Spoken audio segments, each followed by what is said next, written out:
All right, I'm about to start on Jesse's motor. We're going to see everything in it. It's got pistons in it. It's 4 or 5 7 rod, but this don't look like no scat crank. I mean, we're going to pull a pan off and look and see. The number will tell me. But it'll be a 408. Ought to make about 380 base horsepower, 639 on 10 pounds of boost. Let's go on this little tow truck. Looking for the casting. They ain't got a GM cast number on the crank, but it also don't have the scat casting number either. Sucker's tight, ain't it? Yeah. Alright, there it is. It ain't got a stock crank in it, but the crank ain't got no numbers. But I checked the stroke. It is a 3.75 stroke. Yeah. So it is a 400 stroke, and the bore is 4.165. So the pistons and stuff should be good that we got for it. So I'm gonna jump on it and tear it apart and put it back together. All right, here is a 40 over. This is a 400. This is the good one, the 2-bolt main. 4-bolt mains got weak webbing where the mains are. They tend to crack right there. So this is a 2-bolt. This is awesome. Got a set of a Icon dish. It's a 26.6 cc dish. It's going to make his static compression ratio about, well, not about, it will be 8.96 to 1, which is about 9 to 1. That means this thing will run on pump gas. It'll run on 87, and then when you boost it, he'll be able to put 10 pounds, up to 15 pounds, 20 pounds. I mean, the bottom end is going to take the boost. It's just the fuel system and everything else will be where the issue lies. But it'll do 10 pounds and make about 637 horsepower all day long and live forever at 9 to 1 compression. Now, a lot of that dictates, that's your static compression ratio. Your effective compression ratio entails elevation, intake valve closing point, how much cylinder pressure is bled off with that intake valve closing point, and a lot of other factors. Inlet temperatures and all this dictates how much boost you can run and stuff like that. So I know a lot of folks have seen on all my other motors that I put together, I always build, I kind of like OCD about this stuff because I really, like, I'll show you my book with all my notes and everything in it. Like, I take it pretty seriously. I might overthink it actually, but there's a lot that goes into making a motor live and make good power. And you can slap them together, which I've done, slap them together, but something like this, I try to calculate and get everything as close as possible. I did all the math on Colton's S10 and I put that sucker together, and it's been on the front porch and it is absolutely flying. Like, I wish I could tell everybody how fast it is, but it is flying. And that's only 14 pounds of boost. That's all because, you know, the way you set a motor up. The way you set a motor up, the way you tune the motor and all that. Yeah, like checking the end play on the crank, on the thrust bearing, the end play on the camshaft. I mean, just stuff like that. You gotta make sure it's right. Make sure you get true top dead center on one. What kind of quench you got, the type of head gasket you use to dictate quench. I mean, there's all kinds of stuff. So I'm gonna dive in it, but this ought to be a awesome motor. I mean, this is exactly the same setup that Colton's first turbo motor, and it was running 650s on, I believe, 8 pounds of boost. It was running 650s on 9 pounds of boost, and it drove fantastic. It done fantastic with 2 tiny little 50mm turbos. They were so small, it had so much back pressure. It was in the early stages of learning turbo stuff. Didn't know no better. But this will be a single, probably a 78, 75, not a GT45, because GT45s take too long to spool, and I got to get the spool and the power down low for towing. You will see everything I do to it, all the parts I use, all that kind of stuff. There are going to be a few things that I keep up here that I'm going to explain to Jesse, but that's just because if you tell everybody everything, you essentially don't know nothing no more. So, but yeah, it's got good rods in it, 5.7 rod. It ain't been decked, so it's still standard deck, 9.024. The mains have studs put in them, so I hope this thing was line bored. I'm going to check all that, because whenever you change the torque spec on something like this, you're pulling tighter, you've got a line bore because it distorts everything. All in all, it's a very good starting point. So I'm going to flip the sucker over and pull all the guts out. I'm going to check all the clearances, check everything, because even though you get a motor from somewhere and they're like, you know, yeah, it was good, it was good, it was good, yeah. You can't just be like, oh, I assume that it's good. You got to check it. So pop everything apart, check everything. Make sure the clearances are right, and make sure everything's good, and the way this motor will live a good, long, healthy life and just get abused from sun up to sundown. All right, well, I pulled the first rod cap off, and these bearings are made for a forged crank. See the fillet gap for the fillet radius right there? But the crank is a cast crank because it does not have a large fillet. See, it's just a small standard old. I mean, it's probably a good crank, but it just ain't got the fillet radius that a forging one has. The fillet radius on a forging is way up there. It's much larger because that's where the strength comes from. And honestly, the polish on this journal is not that great. Take this job and shove it. Shove it. Johnny Paycheck. Can't beat him. All right, I'm gonna continue tearing her down. See what else I can find. All right, pulled the bearing out of the rod there, and it is a standard. And I measured the crank, and the crank is in fact standard. So these are the CX. The CX is narrow bearing for a large fillet. So yeah, these journals are not up to snuff. Actually, I ain't like dogging nobody's stuff or nothing like that, because I mean, it is what it is. But this crank, I mean, see, it's just very, very dull, almost like it was polished with not a fine enough sandpaper. And I mean, you can feel little places. That just won't do. I'll polish it up, make sure it's right. All the clearances will be right when I put it back together. I'll torque every one of them and check them with the bearings, measure the inside diameter of the bearing, measure the journal, and then you subtract that ID from this OD, and that'll give you your clearance. So, and that's all the way around. So you gotta make sure the clearances is right. I mean, they ain't all gonna be perfect, but they have to be within tolerance. So, keep on tearing her down. That's 4 of them out. Some Hank and some engine action. Life don't get much better than that, does it? Tearing apart and putting together small blocks with some good old music. This is what I'm talking about, fillet radius. See how that fillet is? See how far in that bearing goes? A forged crank has a much, much thicker fillet radius than what that is. This is a cast crank. I don't know what the dude told Jesse or Chris, the fellow had it before him, if it's forged or not, but it's cast. See, everything's been, I mean, it's been worked, balanced and stuff like that, but it is cast crank.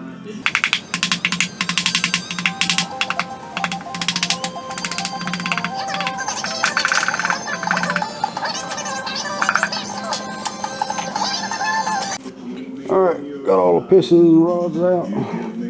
That's scary. Look at that. Look at that cat move. Why would main cat be moving? That's not good. Look at that.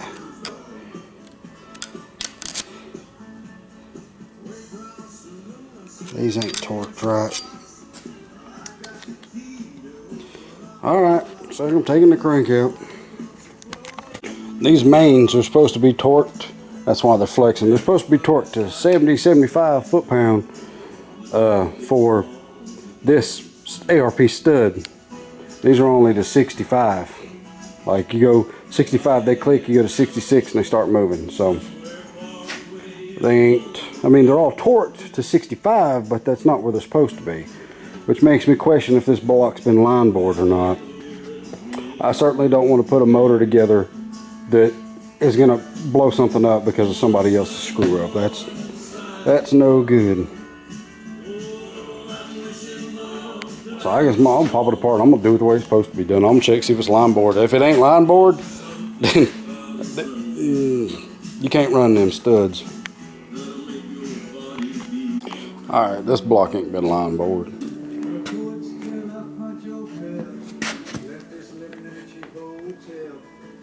See that? That ain't been line board at all. It's probably why they got it torqued to 65 foot-pounds. It's because I'd rather have stock bottom end as have stuff like this that somebody's just stuck together. Because with a stud, the clamping load is different. The clamping forces are different. The way they clamp and everything is totally different than a regular main bolt. So whenever you use something like this, it's kind of like using ARP bolts in your rod. If you don't have them bored after the torque spec has been changed and everything's torqued, they're egg-shaped. So that's why you have to torque them and then, you know, true them up. Okay, so I just talked to Jesse on the phone and he confirmed that this thing was not line honed, line bored, either one. So we're gonna go back with stock 400 main bolts.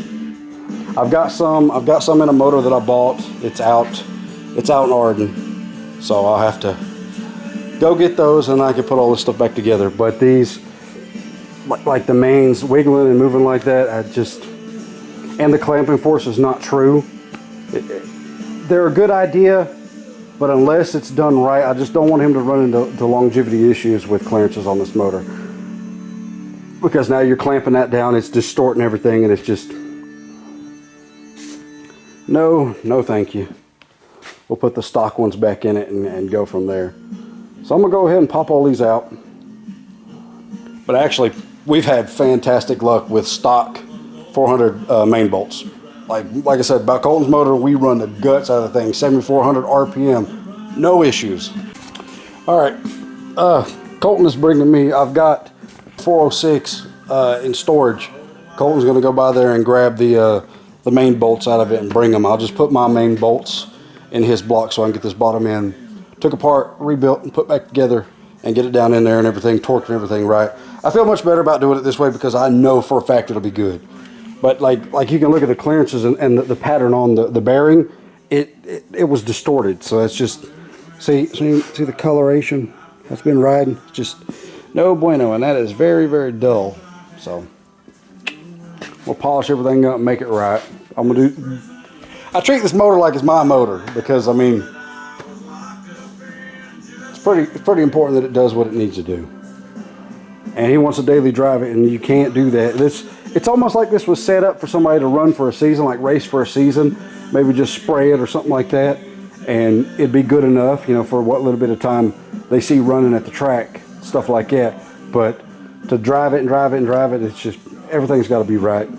And these studs are supposed to be finger tight. They were supposed to be torqued, and I had to get a pipe wrench to break them loose. All right, I'm fixing to polish this crank because it just ain't up to par. It ain't good enough.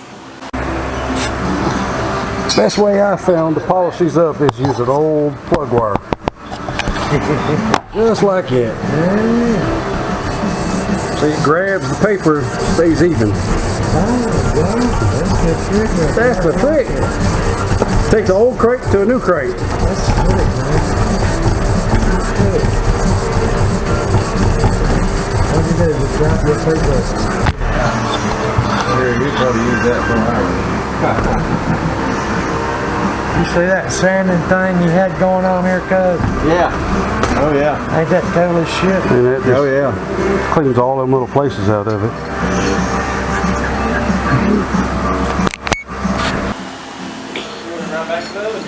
Yeah, just like that. So you can see the difference. Nice and pretty now. That's what you want. You don't want that dull trash. You want it nice and shiny. All right, there we go. That is 100 times better. All nice and pretty, polished up, feels good. Clearances should be a little bit better. So now I'm gonna stick it in the block. And Colton brought me the main bolts out of my other 400. So put all that in there, put it in there and torque it, then I'll start changing the pistons and maybe get the rods and pistons. Well, I got to gap every one of the rings per cylinder. These weren't gapped per cylinder. They're just gapped randomly. If you don't gap them in the right cylinder that they made it to, the gap's not right. So I'm going to gap them the right way. All right, this is the good engine assembly. You can put this stuff in the engine and let the engine actually sit for a few years and still be perfectly fine. Not that old thin watery stuff. This is good stuff. This is the break-in lube we use, assembly lube. It's fantastic. High pressure, good stuff. Everything is polished and lubed. Now I'm fixing to stick it back down in the block.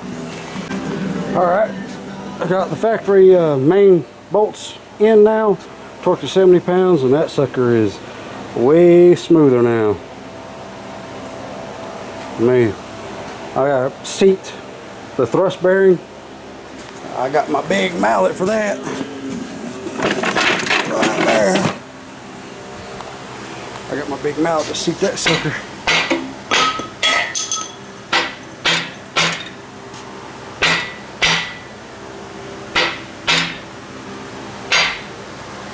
Alright. Now, I should be able to stick a balancer on it, turn this thing with one hand. Before, it took two hands to crank this thing around. It was tight because it wasn't true. Look at that. That's butter right there. All right, check the end plate. So from there to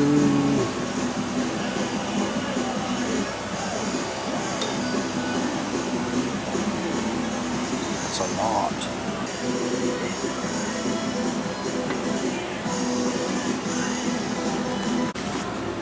All right, after removing the studs out and putting the actual correct bolts in and everything's torqued the way it's supposed to be, but now that everything's in line and everything's set the way it's supposed to be and all the clearances are right, look how much in play that has. That's like over 30 thousandths in play. Look at that. Crazy. Yeah. All right, right here on the back of this crank, do you see this surface right here? This is what rides against that thrust bearing, and it is really, really, really worn. See the notches and stuff. You see this, look at the amount of movement. Look at that. Yeah, that is so much. Wow. So it's the crank. This crank ain't no good. I mean, you could probably buy specialty bearings that are even thicker to take up for a war crank, but I mean, I'm gonna go get my Scat 9000 series crank and bring it back here and stick it in to see if that cures it.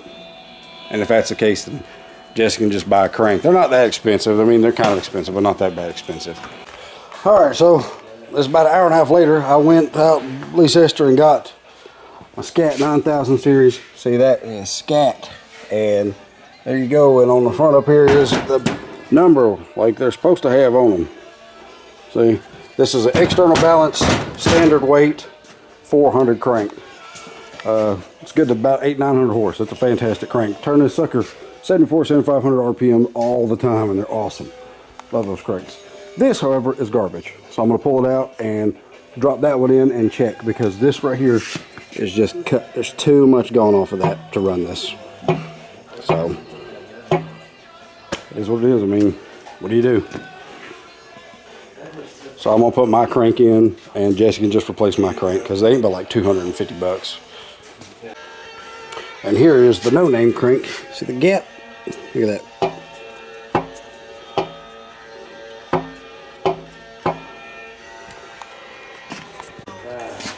Alright, drop the Scat crank down in it, and you notice there's no gap now? That's how it's supposed to be. See that? Oh yeah, it's gone now. It's perfect now, yeah.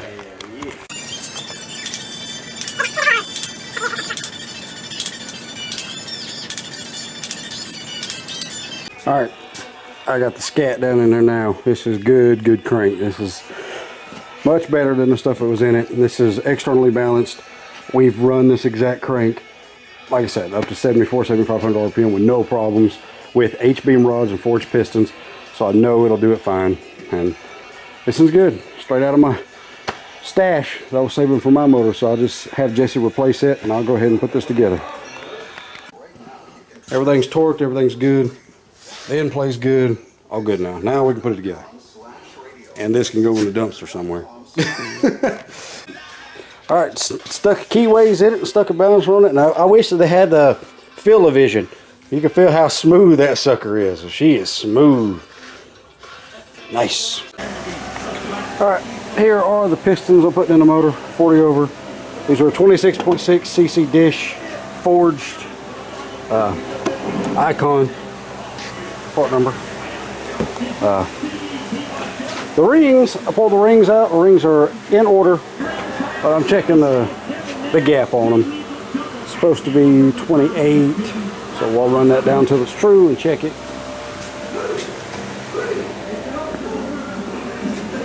Get it right there, run it down till it's true. Check the gap. Looks a little tight. All right, I'm file fitting the rings. The rings, they said they were gapped at 28 and 30, but they were gapped 28 and 30 without being put in each individual cylinder. And there's variances in size between every cylinder. So you have to gap each rings for each cylinder that they're going in. So I'm working on number 8. I couldn't even get a 25 in between what was supposed to be a 30,000. So I gapped it now, and it is 30,000, see, 030. Right in there, perfect. And you slide it down in the bore. It's great. 30, and the top one's 28, and I got that on number 8 piston. So you gap them, you put them on the piston they're going to be on, and then you put the piston on the rods, and you put it together. All right, these rod bolts are the ARP Scat ARP 8740s, 1.400 length. See, from right there, 1.4, and torque spec on them is 64 foot-pounds with ARP torque loop, which is what's all over it. So, yep, gonna run to 64 foot-pounds and should be good. Got the first rod in. All right, about to do the last 2. Got to put the bolts in it and torque it, but it's getting there. I go 30, 50, 64. I was just sitting here thinking, this is going to be a fantastic motor. I mean, it's got really good stuff in it now. Really good stuff. Forge Icon pistons, Scat I-Beam Pro Series rods, Scat 9000 series crank, and a 40 over 400 block. It's going to be a good deal. It'll be good. And then I'm going to slap the lash rod and piston down in it, and bottom end will be good to go. Aside from the oil pump and the oil pan and stuff like that. But this stuff just takes a long time to do right. But it's worth it in the end to take your time and do it right. You can slap the motor together real quick, and like this thing was before I got a hold of it, kind of slap together, whatever. The motor won't survive like that. It'll run, but it won't survive. And this Jesse owns that diesel place, the one I'm building this motor for. He had the world record stock bottom in Duramax. Made that truck run a 610, something like that, an 1/8 mile. 610 in a diesel truck. Pretty fast. This is the last piston and rod right here, number 8. Slap some oil on it, put the ring compressor on it, and plug her down in there. Marco, you're still using it, man. Grab this camera up and flip this sucker over, and we'll drop number 8 down in it. Where did I put this thing? But like that issue with the crank, all that other stuff, I can't mentally. I can't allow something. I can't have my hands on something like that and let it leave me knowing that something's not right with it. I just can't do it. Now it's going to cost him an extra $200 for the crank, but it's better to spend it now than have to rebuild a motor later. See, double roller, all that good stuff. About to stick it on there. All right, camshaft is comp cam. I don't know if I should tell the specs on it. Jesse will know the specs. I don't know if I should tell everybody the specs on it, because this is kind of a key component into what's going to make the torque and everything. I will tell you it. No, I ain't telling you nothing. It's a good cam. This will make good low end power and everything else.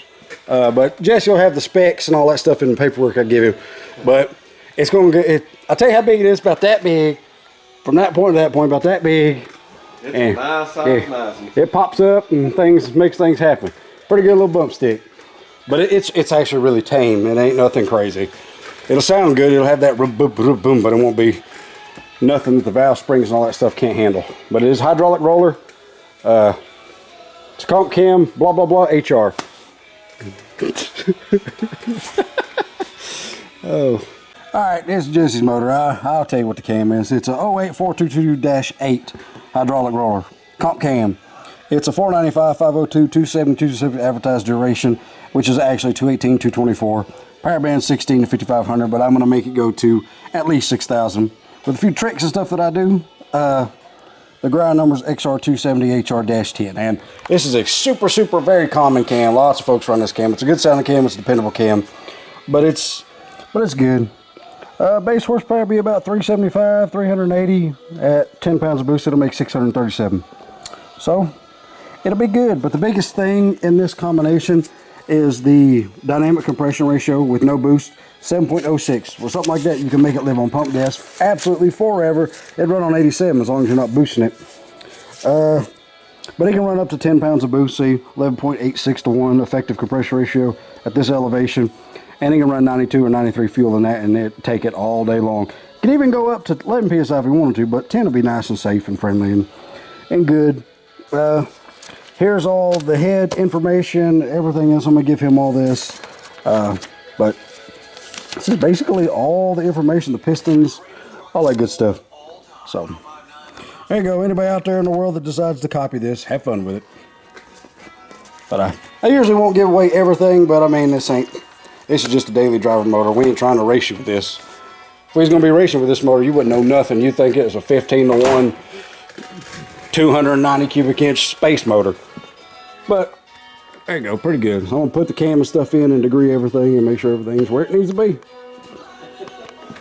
All right, and here it is. See, the benefit of these -8 comp cams is that they use a standard distributor gear. You don't have to run a bronze gear with this roller, which makes you can use HI distributor with a regular gear on it, and that's this same type cam, same version, street version, is what's in my 74. And I love them because, I mean, everything is nice, everything looks good. The profiles are nice, they're aggressive but not super crazy aggressive, so you can get by with running, you know, not overly strong spring pressures. It's pretty good. But this will have really good throttle response. It'll work with basically a stock converter or an 1800 or 2000 stall converter. It'll have so much low end, and that's what he's after. And then you'll be able to boost on top of that. It'll just amp everything that the motor will do in A. When you boost it, it just makes it even better. So it's all around. It's a W all the way around. Lube this sucker up and stuff it in the hole. All right, putting the cam in there. All right, everything is squared. I got the thrust plate on the back of that. The lobes are exactly where they need to be. Everything looks good. I'm gonna put the cam button and stuff on tomorrow and blue Loctite this and put the lock plate, one of those, on it, and that will all be set. Top dead center, dot to dot. You put the bouncer on, then you rotate it 180 degrees, and then that puts this dot up here and this dot up there, and then everything is in its happy place. Put a little dial indicator on it, and that's how you can find true top dead center. You run it down and run it back until it drops, and then you get right in the middle of them. And my marks are exactly lined up, and that'll give you true 100% top dead center, because the little timing tabs, they're not exactly accurate. I mean, it ain't got to be super perfect, but it helps. All right, I got one of the heads out of the bag. These are already set up for hydraulic roller. I'm going to take them apart and check everything, but these are like just a cheap aluminum head. Same thing we run on the S10, and they work fantastic. I mean, they're really good heads. New kit on the block, the Skip White deal. So got them with hydraulic roller springs and all that stuff, but I'm going to double check the spring pressures and all that, and I've also got 7/16 studs to put in them instead of 3/8 studs. Real nice heads for the price, but these are so it's going to be running. Like I said, we've run these on the S10, and they work great. It's either a 190 or a 200 cc runner, but I kept it a smaller runner to keep the velocity up, because it's supposed to be a low end, low RPM motor, so that'll help with all that breathing down low. I'm trying to spare you the excitement of setting the camshaft in play with these. You got to just keep filing them and filing them and filing them. And with the roller cam and the lifter, with the roller cam, the lobes aren't ground on a taper like a flat tappet or a solid flat tappet cam. Rollers aren't like that. Rollers are flat. So with your flat tappet cam, it's cut on like an incline sort of, well, at a taper. So as the cam turns, it pushes itself back in the block. Rollers don't do that. Everything's nice and straight, so you have to have a cam button. You get about, 3 or 4 thousandths in play. One other thing, this cam is installed straight up. on, I believe, a 106 center line. If I was to advance it or retard it, then I would really do degree everything in and see what it changed. I've actually advanced them and retarded them before, and it helps a little bit, but with something like this, there's absolutely no need. So I just always install them straight up, and they work fantastic like that. It's all clearanced, everything's good, the in-place set. Now I'm about to torque these and stuff down, but I always put blue Loctite on the threads on the cam bolts. I mean, you can use the cam lock plate like this right here, but blue Loctite don't never fail me. But with these cam bolts, the way they're made, they have that flat washer on the bottom of them. It's real hard to use that cam lock plate and do this. So I'm gonna stick the cam lock plate on it and just hammer them over, but the blue Loctite is just extra security so them suckers don't never come loose. All right, here's the timing cover. Head studs are in, lifters are in, pistons and stuff in. Now I'm gonna slap the heads on, all that good stuff. But yeah, there it is. She's together. So cool. All right, I got the head studs in and drop the heads down on them. Like I said last night, these are the NKB 200cc, 202, 160 valve, 64cc. They're a really good budget aluminum head. I mean, you could go with a Brodix or an AFR if you wanted something a little bit better, but these work fantastic. I mean, and they're pretty cheap. Not like dirt cheap, but pretty cheap. Oh, and the head gasket. This right here is the Felpro 400 small block head gasket. These head gaskets, a lot of people run an MLS or whatever else. And if you're gonna be doing like really crazy boosts, you could go that direction. But this head gasket works. We boosted Colton's up to 17 pounds and that head gasket was still holding just fine. But the benefit of using a head gasket like this versus an MLS or something like that, that if you ever get an overboost issue or something leans out or something like that, it will burn this head gasket instead of burning your piston or burning the head. It will burn the gasket to save the head and save the piston. So it's kind of a nice little fail-safe. He's only going to be running about 10 PSI on this deal, maybe turn it up to 15. He could go as far as 27, but he's not going to have the fuel system and everything else to support something like that. So 10, 15 pounds, it will take this all day long and live forever, especially with studs in it. Now, on mine, I've got these same head gaskets with regular head bolts, and mine's seen 16 pounds with no problem. So it'll be just fine, works good.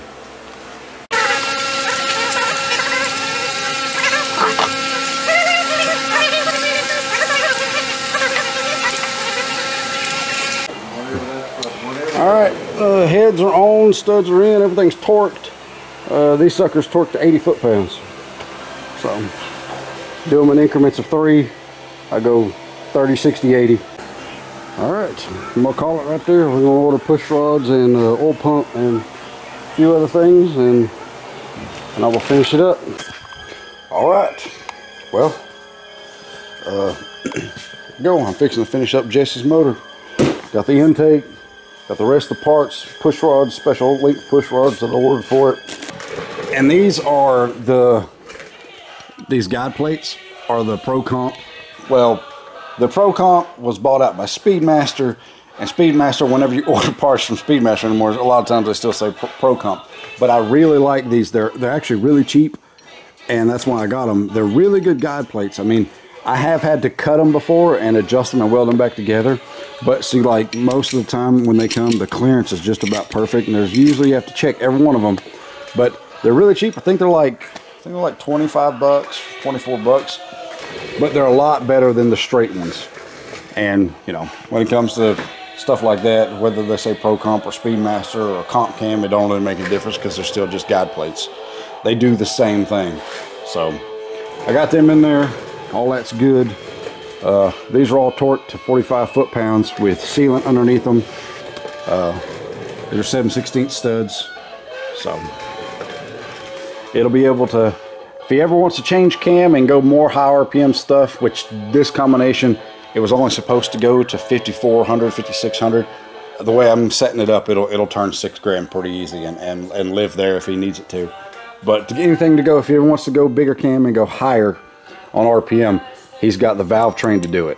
So that's it's better to have it, not need it, than need it, not have it, like I say all the time. So you won't bend these studs. You don't have to have stud girls or nothing like that. These are big 7/16 studs, all that good stuff. And so that's what I'm doing. I'm just gonna continue on, set the valves and adjust everything and all that good stuff. The trick to the valve stuff, I'm gonna tell Jesse about this, but I'm not telling nobody else, but it's cool the way I do this. It works. And then you can get more RPM out of the whole combination if you need to. But it's more stable. You get more low end stability, snappier throttle response. I mean, all around it's a lot better. And lots of low end velocity, lots of low end torque, and should make good power. It'll make really good power and torque when he boosts it.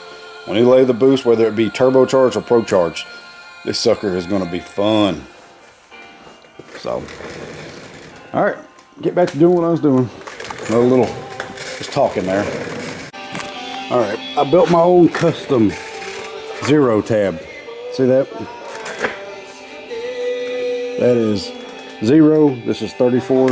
The orange one is 0. The white line is 34 degrees. And that right there is your true top dead center. This is all custom made, so it would be true top dead center. So that 0 is legit 100% true 0. True top dead center. So now I'm going to rotate and set valves. But anyway, the intake rockers are hitting because this has head studs instead of head bolts. The intake rockers are hitting. So I'm going to have to stagger. The intake rockers have to be this style rocker, and the exhaust have to be the gold rockers because they're hitting the head studs. There you go, Jesse. You just got a rocker upgrade. Setting the valves, I got this side done. And to set the valves, you always go exhaust open, intake closed. Intake open, come back up halfway, then set the exhaust. So exhaust open, set the intake. When the intake is set, then you go all the way open and back up halfway, then you set the exhaust. The best way to do that is for a fresh built motor is with the intake off and you watch your lifters. See, I don't know if you can see, but watch. I'm adjusting this one. Now that's set, the intake is set. So you go.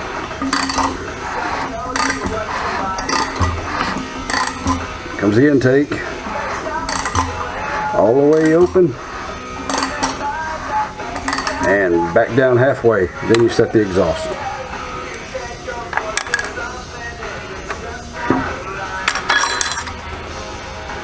I have set lots and lots and lots and lots and lots of valves.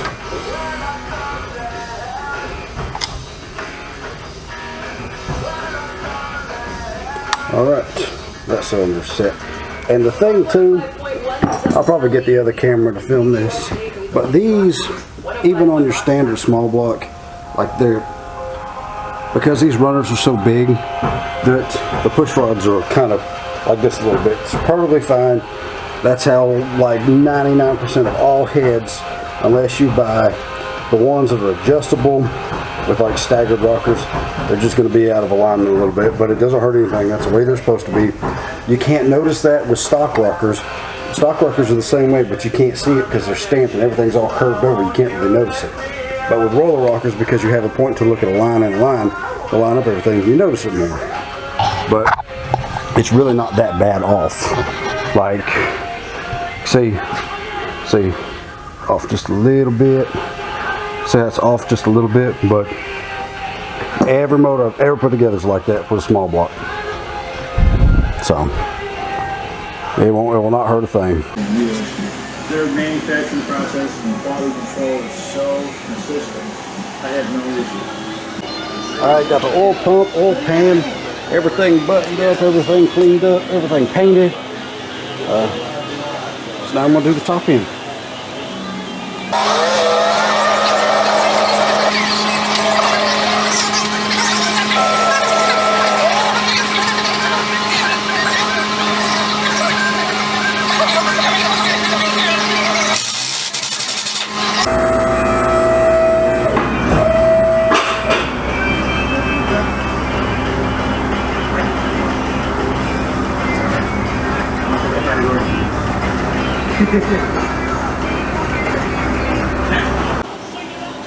All right, intake's on, everything's set up, water pump's on. There it is. That's pretty much all together. I got to get some plugs for this. Drop distributor in it. I got to prime it. Prime it and put some headers on it. Get some spark plugs. Fire it up. All right, the filter always run the PF1218 AC Delco. Man, I went to two O'Reilly's. They don't have it no more. So I had to go with a Wix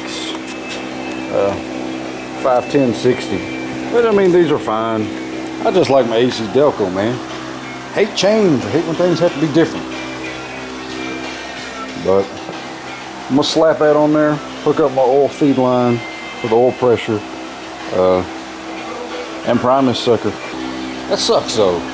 I go in a place, I mean, this was more expensive, but I know the AC Delco, man, you can turn the guts out of a motor and the AC Delco does good. I'm sure the Wix is fine too. That was more expensive, but I prefer my old AC Delco. Good, but I was having Carrie rotate the motor while I was priming it, and you can feel this little spot.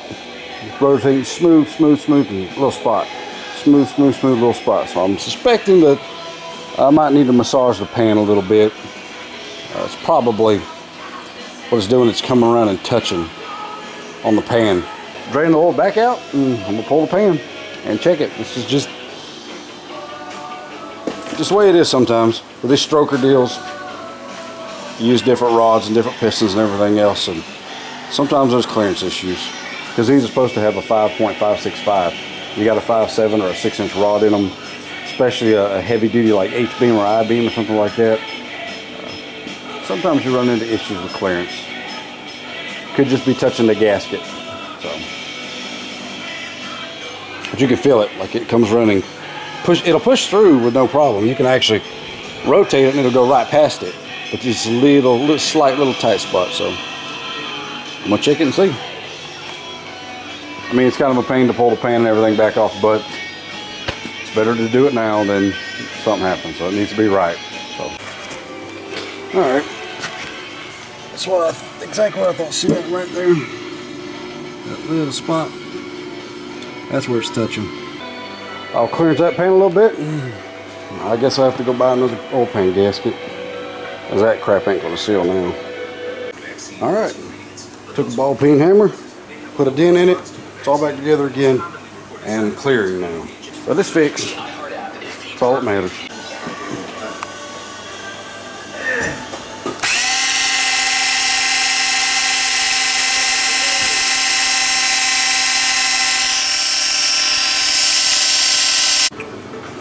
All right, putting the flex plate on, got it on the little roll around stand now. We're putting the flex plate on. This is a 400 stock 400 flex plate. These torque to 75 pounds. So, just for future reference, 75 pounds on these. All right, everything is hooked up. I got MSD box, fuel pump, fuel pressure regulator set at 5 PSI. I got all the plugs in except one. I got my MSD distributor, hooks up to all that. I got to put the carburetor together, put gaskets in it, and we got a starter we borrowed from Tim. It's laying over in a pile. But it is pretty much ready.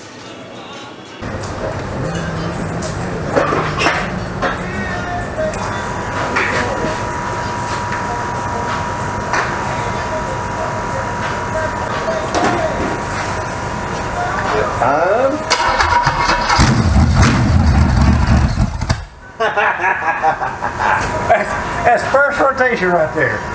No tune, nothing like that. She went right off. That's good. Get right up. Yeah.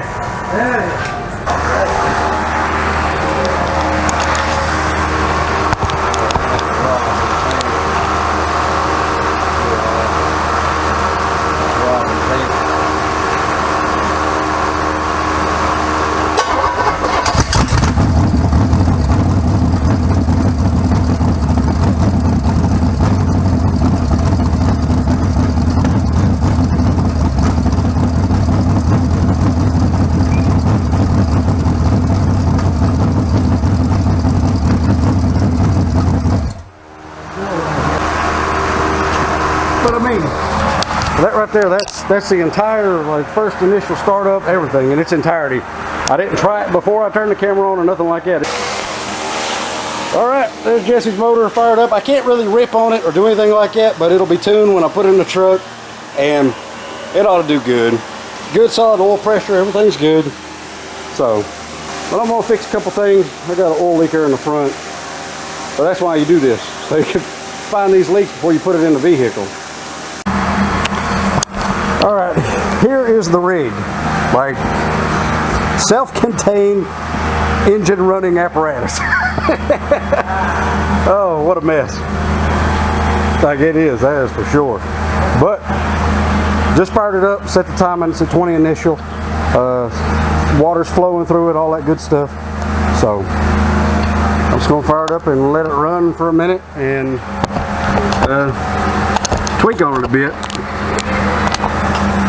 See how it does.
Yeah, number one.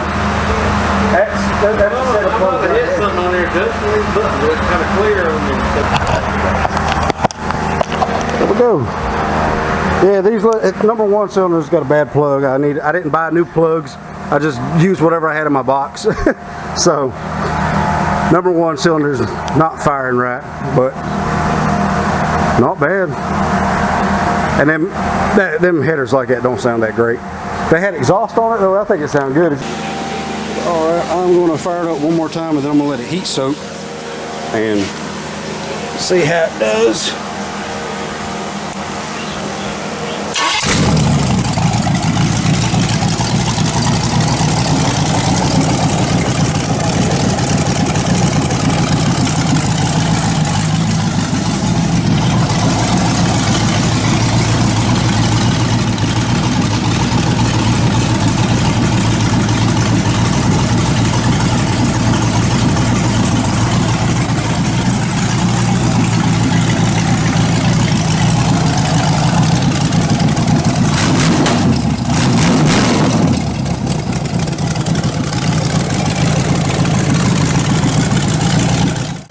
Alright, you've seen the whole thing.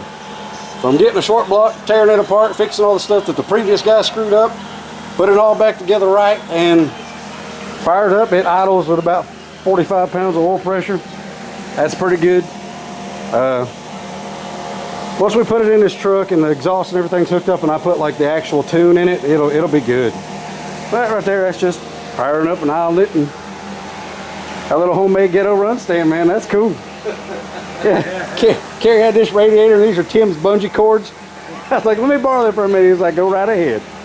So that's pretty good. I'm tickled about that. That's cool. Pretty cool. So yeah, good deal. Good deal. I don't even think the engine's up like hot yet. The head is 125 degrees. Yeah, that's cool. Carburetor is 69 degrees. Nice. Very nice. Cool. Alright, well, I've been messing with carburetors. Tried 600 double pumper, too small. 650, a little bit too small. 750. This is 750 I did for Kerry Fox a long time ago, but I got another 750 I'm going to put together. But this so far is the best running deal out of all of them.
All right, so 750 is the winner all day long, man. 100 times better with a 750 on it versus a 600 or 650. But you can't really rev it because these little short headers, they just pop, pop, pop. All right, well, there it is. That's his 408. Take it out there and stop it in that truck. Let him go start ripping on it.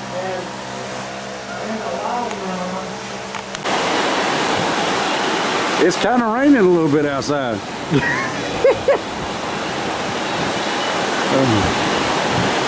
Anyway, I got Jesse's motor oil, everything took off of it. Getting her about ready for loading up, hauling off. Taking headers and stuff off and put a plate over there to plug that off and all that good stuff. But it run, it's good. Put it in that truck, see what it does. That'll be a good little motor. Especially when you put boost to it. This thing, it'll run pretty good in A, but when you boost it, you talk about run good. That's what she's built for. She's built for boost. That's a wrap on Jesse's 408. And you'll see when it goes in the truck and tuning it and taking it up and down the road. You'll see that too, but for my part of putting it together, it's done right now. So, cool. And huge shout out to Kerry Fox for letting me do it over here. No problem, brother. Yeah. Glad to have you. Yeah. Anytime. I enjoy it. Heck yeah. It's good times. Good times. But there it is. It's a 408 small block Chevy.